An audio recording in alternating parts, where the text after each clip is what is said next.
So when the playoffs first started, I honestly thought I was going to be talking about a Connor McDavid versus Austin Matthews matchup in round two, but I can't decide which team's playoff loss in the first round was more shocking, the Edmonton Oilers or the Toronto Maple Leafs. Obviously, we knew the Oilers got swept 4 straight, Leafs blew the 3-1 series lead and lost Game 7. And now here we are today talking about the Habs, the Montreal Canadiens, better known as, against the Winnipeg Jets. So let's get some numbers on these two teams. So the Winnipeg Jets had a power play of 30% in round one, a PK penalty kill of 81.8%, goals for 14, goals against 8. And you might think, oh, the Jets are a pretty low-scoring team, only 14 goals in that first round. Well, they did only play 4 games. They took the Oilers out 4 straight. For Montreal, these are some interesting numbers now. Okay, power play, 15.8% in that first round, penalty kill, 87%. Pretty good penalty kill, especially going against a Toronto power play who, was struggling going down the stretch into the playoffs, but still, they had a lot of weapons on that team. Montreal had 14 goals for in 7 games, 14 goals for. Same amount as Winnipeg had in 4 games, 18 goals against in 4 games, so their goals, or in 7 games, I should say. So they had the same amount of goals for. Montreal was not a very high-scoring team. They won by good goaltending from Carrie Price in round 1, and they won with playing good defense as a whole. And for Montreal, if they want to win this series, especially the fact that they went through a 7-game grind with the Leafs, and they're probably a lot more tired than what the Jets are right now.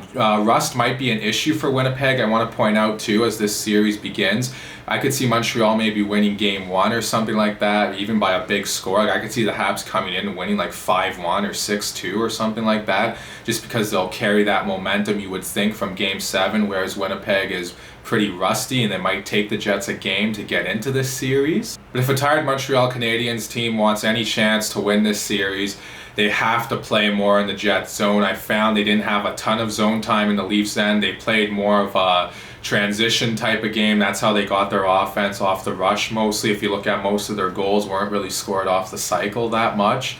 So for Montreal, if they want to have success in this series and win this series as well, they're going to need more zone time, especially, the Habs lean heavily on their top 4 group of defensemen, and if those guys can play as little time as possible in their own end, grinding it out, that'll be really beneficial for Montreal in this series. And if you're Winnipeg, you want to get on the Habs early, you want to forecheck them, make that D go back and turn for the puck, hit them hard.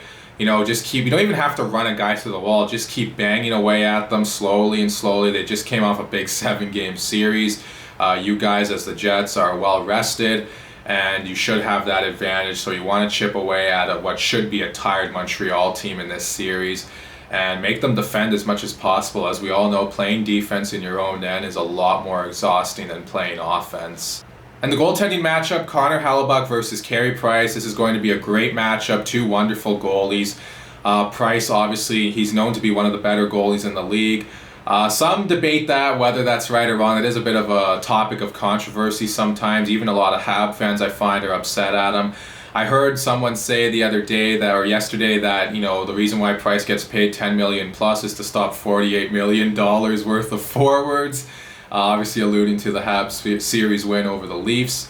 Connor Hellebuyck, on the other hand, great goalie too. Obviously not as experienced as Carey Price. I think Price definitely has the edge there. He seems more calm than Hellebuyck, I find, at times. Hellebuyck, he is somewhat of a calm goalie too, but he maybe gets a little more rattled.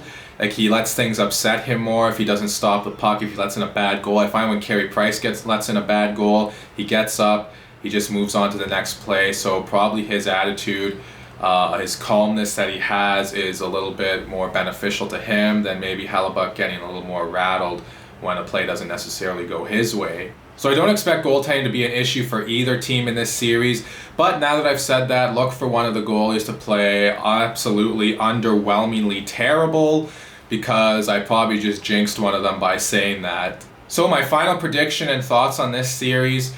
Well, Montreal, I think they've been playing well. They're coming off a hard-fought 7-game series. The Jets obviously have had a lot of time off, like I mentioned earlier, with their 4-game sweep over Edmonton. I'm going to pick Montreal in 6, I think. And this one was a tough one for me to decide, because I think the Jets are the better team on paper. But I could see Carey Price maybe being the difference once again, and maybe Montreal. They kind of play that patient style of game that frustrates you, where they're not always necessarily forcing the issue. So maybe that's going to frustrate the Jets. And I find the Jets just seem to be, even though they won their first round series against Edmonton, they just seem to be a group of underachievers, I should say. Not overachievers, underachievers. They have a great roster. With their team, they should be at least a dark horse Stanley Cup contender, you would think.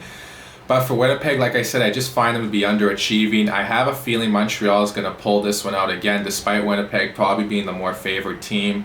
I'm going to pick Montreal in 6 on this one. So those are my thoughts on this series. Please let me know what you all think in the comment section below.